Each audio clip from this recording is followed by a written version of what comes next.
देखिए, अगर आप जवाहरलाल नेहरू द्वारा 1957 में किए गए लाल किले से 15 अगस्त के अवसर पर इसी प्रकार के संबोधन पर गौर करें तो आपको दरअसल फर्क समझ में आ जाएगा कि प्रधानमंत्री में और देश के अन्य प्रधानमंत्रियों के बीच में क्या फर्क है। मौजूदा प्रधानमंत्री में और देश के अन्य प्रधानमंत्रियों के बीच में क्या फर्क है। 1957 में जब प्रधानमंत्री लाल किले की प्राचीर पर बोलना बोले तो उस वक्त भी लोकसभा चुनाव 7-8 महीने दूर था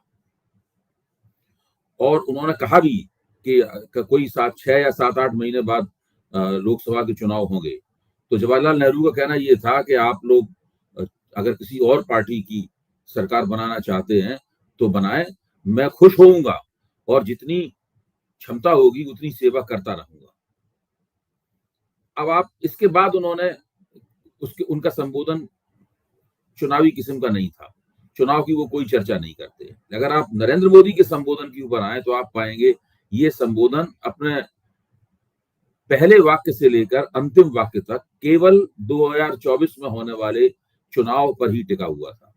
पूरी तरीके से उन्होंने लाल किले के मंच को चुनावी रैली की तरह इस्तेमाल किया। बिल्कुल यही उन्होंने अविश्वास प्रस्ताव के दौरान भी किया था। संसद में तो बीच में भाइयों बहनों भी बोल गए थे। यहाँ पर उन्होंने एक नए फिक्रे का इस्तेमाल किया और एक आध बार नहीं, कम से कम 50 दफे किया होगा अपने संबोधन में। वो है मेरे प्रिय परिवारजनों। तो ऐसा उन्होंने क्यों किया, मैं इसके ऊपर सोचता रहा। तो मुझे लगा कि वो जो 3 बातों के खिलाफ अपील बराबर कर रहे हैं, उसमें एक परिवारवाद के खिलाफ अपील कर रहे हैं, तुष्टीकरण के खिलाफ अपील कर रहे हैं और भ्रष्टाचार के खिलाफ अपील कर रहे हैं। तो तुष्टीकरण का मतलब तो मुसलमानों का तुष्टीकरण है, जो भारतीय जनता पार्टी के अलावा भारतीय जनता पार्टी के आरोप के मुताबिक बाकी सब दल करते हैं। और भ्रष्टाचार का सीधा मतलब यह है कि भारतीय जनता पार्टी के अलावा बाकी सारे दल भ्रष्टाचारी हैं, तो वहां तो कोई समस्या नहीं। लेकिन जब उन्होंने परिवारवाद का विरोध किया तो कहीं ना कहीं उनके रणनीतिकारों के मन में ये बात खटकी होगी कि परिवार की संस्था का तो भारतीय समाज में बहुत महत्व है, दुनिया के सभी समाजों में उसका महत्व है, भारतीय समाज में उसका विशेष रूप से महत्व है। तो कहीं ऐसा ना लोगों को लगे कि ये परिवार की संस्था की ही आलोचना कर रहे हैं। क्योंकि ये एक तथ्य है कि कोई व्यक्ति अपने परिवार को राजनीति में प्रोत्साहित करता है, इस आधार पे उसको वो चुनाव जीतता है, हारता नहीं। बहुत सारे परिवार के लोग चुनाव में हार जाते हैं और बहुत से लोग जीतते हैं, उनकी हार और जीत के अन्य कारण होते हैं। तो इसकी वजह से इस बार वो एक नया फिक्रा लेके अपने इसमें आए। दूसरी इस भाषण की खास बात ये थी कि ये भाषण एक फील गुड नैरेटिव चलाता हुआ दिखाई पड़ता है। यानी वो प्रधानमंत्री लाल किले की प्राचीर से देश के सामने देश को एक खुशनुमा कहानी सुना रहे हैं, जिसमें देश लगातार प्रगति करते हुए दिखाई पड़ रहा है, 5 ट्रिलियन की अर्थव्यवस्था की तरफ जा रहा है, दुनिया की 5वीं सबसे बड़ी अर्थव्यवस्था बन चुका है और अगले 5 साल में वो उसको दुनिया की 30वीं सबसे बड़ी अर्थव्यवस्था बना देंगे। अब एक तरफ तो वो ये कह रहे हैं, दूसरी तरफ वो ये जानकारी भी दे रहे हैं, ये घोषणा भी कर रहे हैं कि वो 2 करोड़ ग्रामीण महिलाओं को लखपति दीदी बना देंगे। उन्हीं के शब्द हैं, लखपति दीदी बना देंगे। अब जरा सा इसको डिकोड कीजिए साधारण अंक गणित से। अगर एक महिला की सालाना आमदनी सरकार 1 लाख रुपए कर देती है तो इसका मतलब यह है कि उसकी मासिक आमदनी 8,000 रुपए महीने हुई। तो ज्यादा से ज्यादा वो एक ग्रामीण महिला को 8,000 रुपए आमदनी का आश्वासन दे पा रहे हैं, वो भी तब जबकि सरकार उसके लिए विशेष योजना चलाएगी। यानी इससे साबित होता है कि भारतीय अर्थव्यवस्था एक लो इनकम इकोनॉमी है, ये निचली आय की अर्थव्यवस्था है। इसीलिए भले ही आप दुनिया की 5वीं अर्थव्यवस्था बन जाए या कभी तीसरी बन जाए या कभी दूसरी बन जाए, प्रति व्यक्ति आमदनी के लिहाज से भारत का स्थान दुनिया में 142वां है। ध्यान कीजिए इस आंकड़े पर, प्रति व्यक्ति आमदनी के लिहाज से भारत का स्थान 142वां है। यानी आप झूठ और सच को मिलाकर आंकड़ों की आड़ में एक ऐसी कहानी लोगों को सुना रहे हैं जो पहली नजर में खुशनुमा लग सकती है, लेकिन जरा सा लोग उसके ऊपर ध्यान देंगे तो उसकी पोल समझ में आ जाएगी। आखिरकार यही देश है जहां पर 80 करोड़ परिवारों को मुफ्त अनाज दिया जा रहा है। प्रति व्यक्ति आमदनी की क्या हालत है आपने देख ही ली है। ग्रामीण गांव में महिलाओं की आमदनी 1 लाख रुपए साल करने के लिए, यानी 8,000 रुपए महीने करने के लिए सरकार को विशेष योजना चलानी पड़ रही है। और प्रधानमंत्री नजारा ये पेश कर रहे हैं कि देश जो है वो प्रगति के रास्ते पर छलांगे मारते हुए आगे बढ़ रहा है। मैं इस बात को मान सकता हूं कि जो व्यक्ति सत्ता में है उसको सकारात्मक दृष्टि अपनानी होगी। वो निराशापूर्ण बातें नहीं कर सकता। कोई भी पार्टी हो, उसको एक तरह से लोगों को एक संभावनापूर्ण कहानी सुनानी होगी।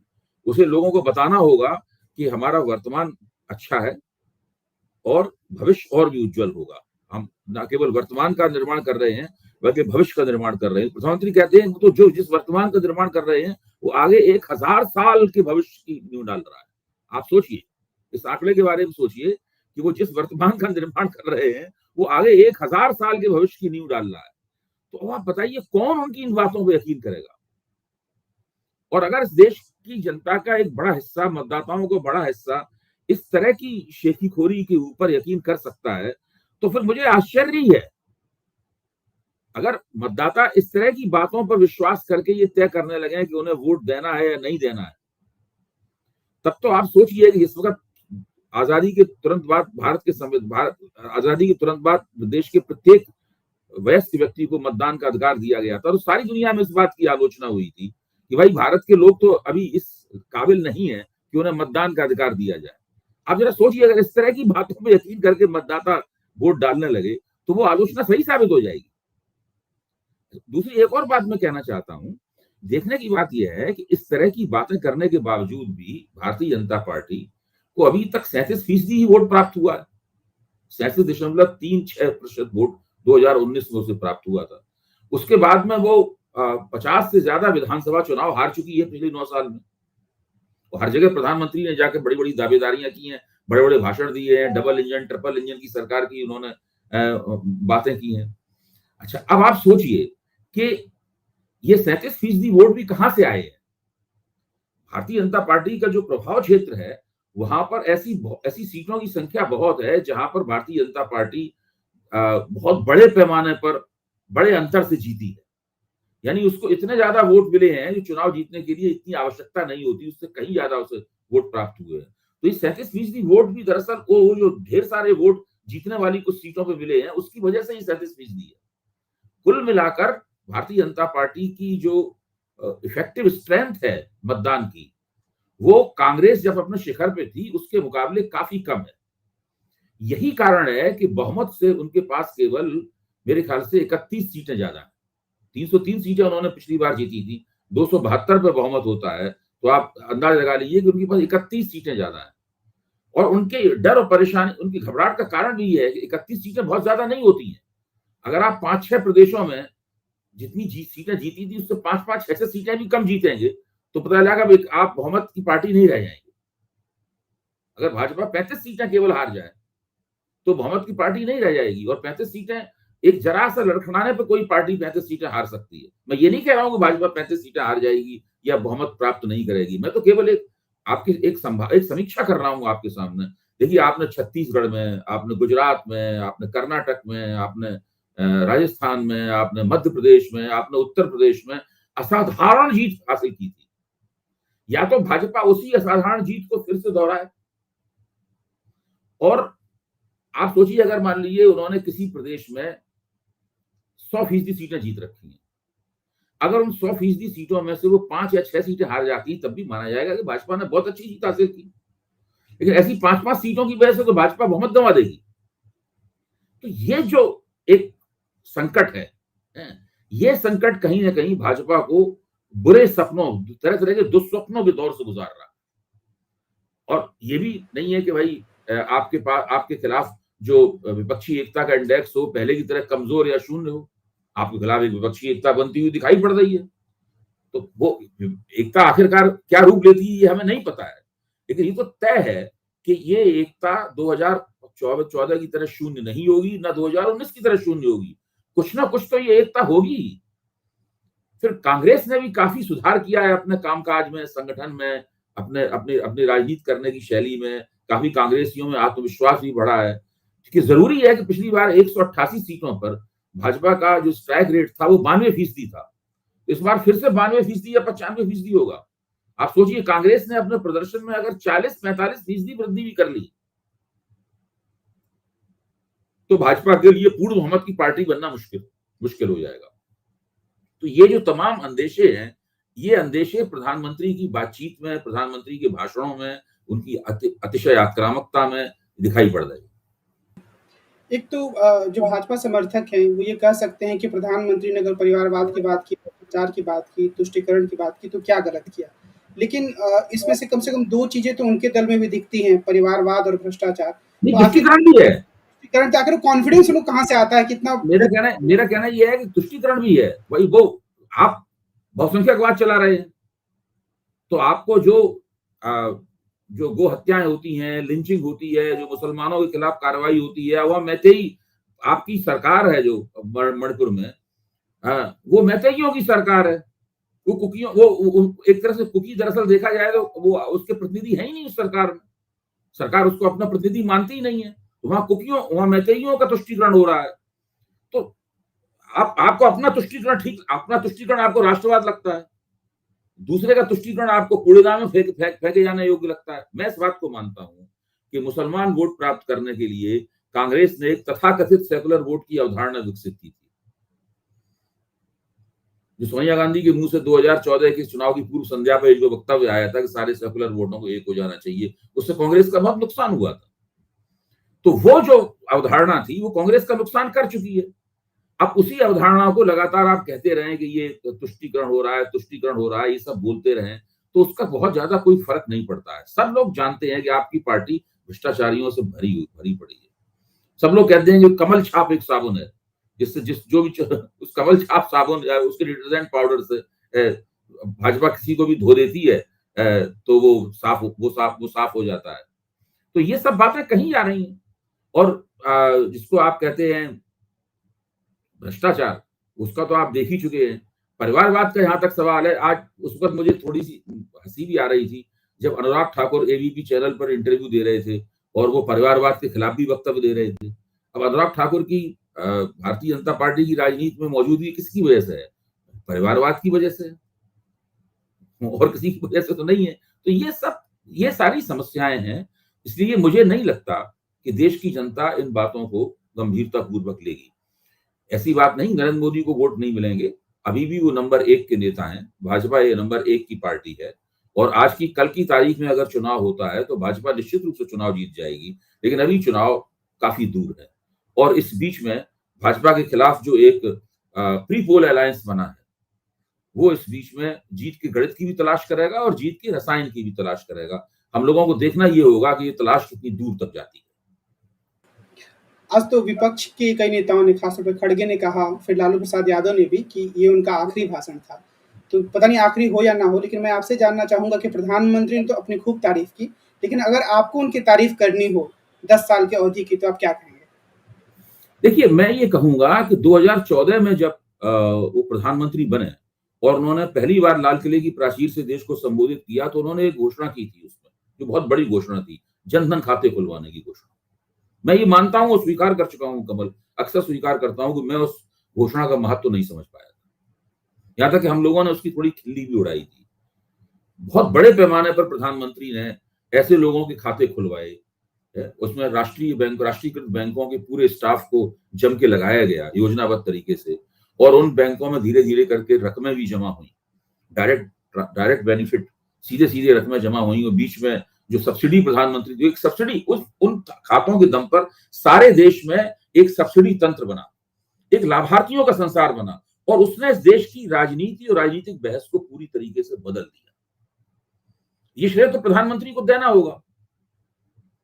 दूसरे आप एक और मैं उनके बारे में कहूंगा कि उनकी सरकार ने कुछ इस तरीके के काम किए हैं या काम करते हुए दिखाई पड़ रहे हैं जो पिछली सरकारों ने कभी नहीं किए। अब जैसे कि मान लीजिए अमित शाह ने अचानक संसद में 3 बिल पेश कर दिए। वो जो फौजदारी संहिता है भारत की, जो मैकाले ने बनाई थी, उस फौजदारी संहिता को बदलने का, उसमें संशोधन करने के प्रस्ताव उन्होंने पेश कर दिए। किसी को भी अंदाजा नहीं था कि वो ऐसा करेंगे, ये अचानक किया। यानी वो पीछे एक कमेटी काम करती रही और उस कमेटी ने एक मसविदा तैयार किया, काफी। इसका मतलब ये है कि वो एक दिन में तैयार होने वाला बिल नहीं है, उसके पीछे साल 1.5 साल से काम चल रहा होगा। पिछली सरकारों ने तो कभी इसके बारे में सोचा ही, उनको सोचा कि भारत की फौजदारी संहिता में परिवर्तन करने की जरूरत क्या है। मैं ये नहीं कह रहा हूं कि इन्होंने जो परिवर्तन किए हैं सारे परिवर्तन ठीक होंगे नहीं होंगे, अभी तो मैंने उसका अध्ययन नहीं किया है। मैं ही कहता हूं कि उन फौजदारी संहिता में परिवर्तन करने का विचार भी पिछली सरकारों को नहीं आया, उन सरकारों को भी नहीं आया जो 60-60 साल तक इस देश में हुकूमत करती रही। ये प्रधानमंत्री की ये कोशिश है कि वो जितने भी दिन शासन करें, अब तो 10 साल का शासन उनका पूरा हो जाएगा, वो कुछ अपनी छाप छोड़ के जाना चाहते हैं। वो कुछ ऐसा करके बताना चाहते हैं कि वो ऐसे कुछ उन्होंने काम किए जो दूसरे किसी ने नहीं किए। हम उन कामों की समीक्षा कर सकते हैं, उन कामों की कमियों खूबियों को हम रेखांकित कर सकते हैं, लेकिन इस तरह का एक प्रयास उनकी तरफ से दिखाई पड़ता है। जनधन खाते की पूरी कल्पना कांग्रेस सरकार की थी, हम लोग जानते हैं, लेकिन कांग्रेस सरकार तो उस चीज को लागू नहीं कर पाई। मोदी जी ने उस चीज को समझा और उसको लागू कर दिया, यानी उनकी सरकार का पहला कदम था ये। तो उस पहले कदम ने, मैं मानता हूं कि एक बड़ी परिवर्तनकारी भूमिका का निर्वाह किया है, और उसकी वजह से एक बहुत विशाल का है, करोड़ों करोड़ों भारतीयों का एक नया वर्ग तैयार हो गया है। उस कदम का ही प्रताप है कि एक ऐसी अर्थव्यवस्था में जहां लोगों की ना आमदनी बढ़ रही है, ना उनको रोजगार मिल रहे हैं, और ना महंगाई पे काबू पाया जा रहा है, इस सरकार के खिलाफ विद्रोह का माहौल नहीं है। अगर वो वाले कदम ना उठाए गए होते और ये लाभार्थियों का संसार नहीं होता, किसी को खाते में 500 रुपए, 1000 रुपए, 5000 रुपए, 6000 रुपए ये पहुंचने के सिलसिले न चल रहे होते, तमाम विभिन्न तरह की सब्सिडी तंत्र की योजनाएं न चल रही होती, तो आज इस सड़कों पर विद्रोह हो गया होता है सरकार के खिलाफ। एक आखिरी सवाल मैं प्रधानमंत्रियों के लाल किले पर संबोधन से जुड़ा हुआ करना चाहता हूँ, क्योंकि ये कुछ मौकों में से ऐसा एक मौका है जहाँ पर वो खुद को पार्टी बंदी से ऊपर उठाकर एक स्टेट्समैन के रूप में प्रस्तुत कर सकते हैं। तो आपने जवाहरलाल नेहरू का जिक्र किया, लेकिन हाल के इतिहास में अगर हम वाजपेयी और मनमोहन सिंह से नरेंद्र मोदी की तुलना करें, तो आपको क्या लगता है कि नरेंद्र मोदी उनकी तुलना में एक स्टेट्समैन बनने से चूक गए, या वो संभावनाओं को लेकर सामने आते हैं? देखिए, नरेंद्र मोदी की जो पॉलिटिक्स का ब्रांड है उसमें ये स्टेट्समैन बनना वगैरह सब उसका उसका लक्ष्य नहीं है, वो उनका उद्देश्य नहीं है। ये तो वो मानते हैं कि ये अटल बिहारी वाजपेयी का अपना होगा रवैया, वो अपने देखें। मनमोहन सिंह करते होंगे, जवाहरलाल नेहरू करते होंगे, वो लोग करते होंगे, इंदिरा गांधी करती होंगी, नरेंद्र मोदी का ये नहीं। नरेंद्र मोदी जानते हैं कि जब तक वो वोट कैचर रहेंगे, जब तक उनके नाम पर वोट मिलते रहेंगे। अब जितने भी समीक्षक हैं, जितने भी चुनाव शास्त्री हैं, इनको मैं जानता हूं, सब मानते हैं कि भारतीय जनता पार्टी को जो वोट मिलते हैं, उन वोटों का 15 से 20% ऐसा हिस्सा है जो केवल नरेंद्र मोदी की वजह से मिलता है। एक ऐसी मान्यता बन चुकी है। मान्यता कितनी सही है, क्या सही है, ये सब बात पे चर्चा, ये अभी आज तक इसको पता लगाने का कोई तरीका नहीं बन पाया है। लेकिन लोग ये मानते हैं कि नरेंद्र मोदी सीन से हटे, उस दिन उस तरह के वोट मिलना भाजपा को बंद हो जाएंगे। यानी भाजपा तो सारे देश में 20% वोटों की पार्टी थी, नरेंद्र मोदी ने बढ़ाकर उसको 37% वोटों तक पहुंचा दिया। तो वो तो वोट उनके, तो जब तक लोगों को ये लगता रहेगा कि वो वोट कैचर हैं, तभी तक उनका सम्मान है, तभी तक उनकी कही हुई बातों को लोग एक कान से सुनकर दूसरे कान से निकालते रहते हैं, तभी तक उनकी गलतियों को माफ किया जाता रहेगा। जिस दिन वो लड़खड़ाए और जिस दिन लगा कि उनके नाम पर वोट नहीं मिल रहे हैं या कम मिल रहे हैं, उस दिन तो भारतीय जनता पार्टी के केंद्रीय दफ्तर में ही उनके ऊपर सवालिया निशान लगने शुरू हो जाएंगे। क्योंकि ध्यान रखने की बात यह है कि नरेंद्र मोदी ने जिस तरीके से भारतीय जनता पार्टी के का संगठन चलाया है, जिस तरह सरकार चलाई है, उसमें भाजपा के नेताओं और कार्यकर्ताओं की जो अपनी एजेंसी है, यानी भाई राजनीति में कोई क्यों आता है? राजनीति में कोई इसलिए आता है ताकि उसको एक स्पेशल पॉलिटिकल एजेंसी मिले, ताकि वो पहलकदमी ले पाए, ताकि वो अपने मन की कोई राजनीति कर पाए। वो सब खत्म कर दी है, वो सब पूरी तरह, वो सब लोग एकदम मोदी मुखापेक्षी हो गए। पूरी भाजपा मोदी के मुंह की तरफ देखती रहती है, और ये संघ को भी लग रहा है कि यहां पर गड़बड़ी है। खुद प्रधानमंत्री एनडीए के जो 40-45 सांसदों का गुट बनाकर उनके सामने नियमित रूप से भाषण दे रहे हैं, वहां खुद भी कह रहे हैं कि भाई मेरी तरफ देखना बंद कीजिए। तो ये जो एक खूबी है, ये अपने आप में एक समस्या बनती जा रही है। तो उनको कोई, ये सब उनके लिए समस्या नहीं है। हम लोग उनसे जिस तरह की अपेक्षा करते हैं कि वो एक स्टेट्समैन की तरह आचरण करें, ये सब करें, तो वो कोई मुझे नहीं लगता कि वो उन्हें इसकी जरूरत है या ऐसी उनकी कोई इच्छा है। तो आज की बातचीत को हम यहीं विराम देते हैं और हम जी। कल मिलेंगे और देश की राजनीति की कुछ अन्य मुद्दों पर प्रोफ़ेसर अभय कुमार दुबे से बातचीत करेंगे। अभय सर बहुत-बहुत धन्यवाद। नमस्कार। ज़रूर, नमस्कार।